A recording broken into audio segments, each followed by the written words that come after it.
This is Civilisnippets, short for Snippets from the Story of Civilization. I'll be sharing highlights, insights, and juicy bits from Will and Ariel Durant's epic Story of Civilization series, a popular history that itself distilled highlights, insights, and juicy bits from an 11,000-year span of human endeavor. Think of the Durants as human large language models operating in the typewriter era. They digested unbelievable amounts of information from countless sources into a work of more than 13,000 pages across 11 volumes.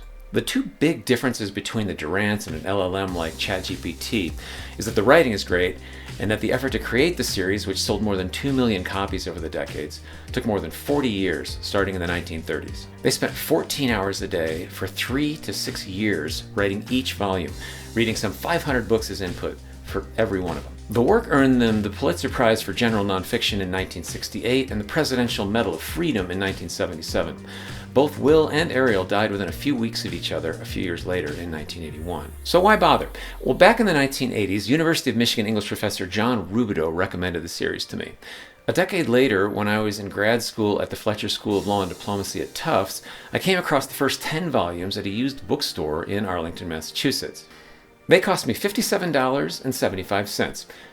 I had no time to read them, though, and then we moved to Denver, and then I was busy as the science and environment reporter for the Boulder Daily Camera, and then we had a daughter, and then we had another daughter, and then I got bogged down writing a couple of books. So my 20-inch stack of Story of Civilization waited on their shelf for another decade. A couple of years ago, I finally mustered the courage to start reading. My goal was to knock out a couple of pages a day and finish the series in like 15 years.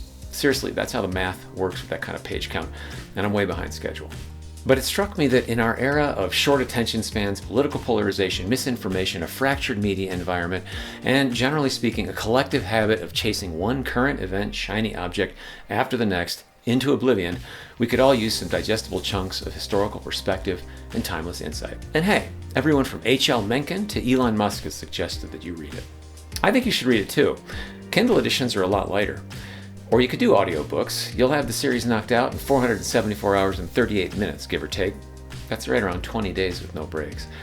In the meantime, consider this video series an extended teaser, or for those who have read it, a refresher. And with that, let's get rolling. And while you're at it, hit subscribe.